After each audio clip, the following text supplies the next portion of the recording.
A lot of people do not know that doctors have ranks. That's right, medicine is a lot like the military. We wear uniforms, every time we go out we're risking our lives, and we come in ranks.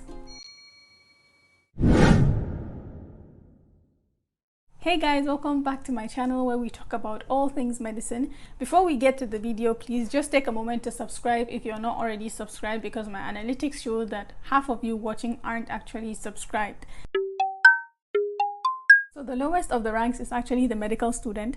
The medical student technically isn't a doctor yet, but they're still part of the ranking system, and they have no responsibilities but to observe and further their studying. Higher than the medical student comes the house officer. So the house officer is a doctor who's graduated medical school and has obtained their MDCN provisional license. This means they're not fully certified until they've completed that mandatory 1 year of house job. So the house officer, poor house officer, shoulders the grunt work of the team. He's technically the one who does the Jackie work. The house officer spends the most amount of time in the hospital and is not allowed to practice unsupervised.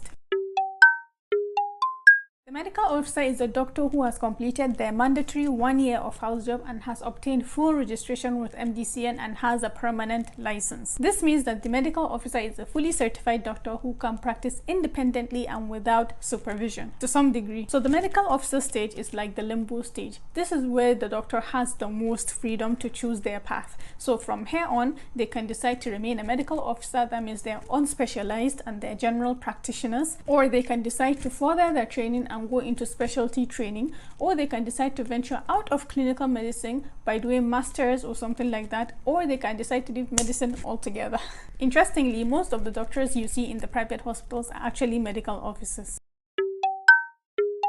So after the medical officer comes the resident or the registrars, and we have the junior registrar and the senior registrar. The resident doctor is the doctor that has chosen to go into specialty training. So maybe like ophthalmology, obstetrics and gynecology, pediatrics, cardiology. So they've chosen to specialize. The bulk of the Nigerian doctors are actually residents. So the junior registrar is the doctor that has passed their entry specialty exam, which is what we call the primaries, and has started their specialty training. Junior residency usually takes between 2.5 years to 3.5 years depending on the area of specialization. So the junior registrar shoulders the most amount of responsibility in the team, spends the most amount of time in the hospital other than the house officer, and is probably the most miserable in the team. They're always studying, always on the hot seat during rounds of presentations, and take all insults on behalf of the team. After the junior registrar comes the, you've guessed it, senior registrar. This is the I've almost made it stage, because the senior registrar is the doctor that has passed part 1 of residency and has gone into the last few years of residency. They're unofficially the team leads because the consultants are hardly around and spend a good chunk of their time preparing for part 2 as opposed to actually being part of the rounds. So after the senior registrar comes, bam, the consultant.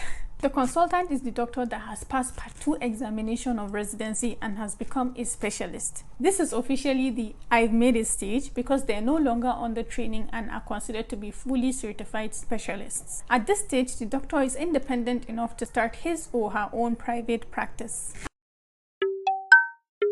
And then lastly, we have the professors.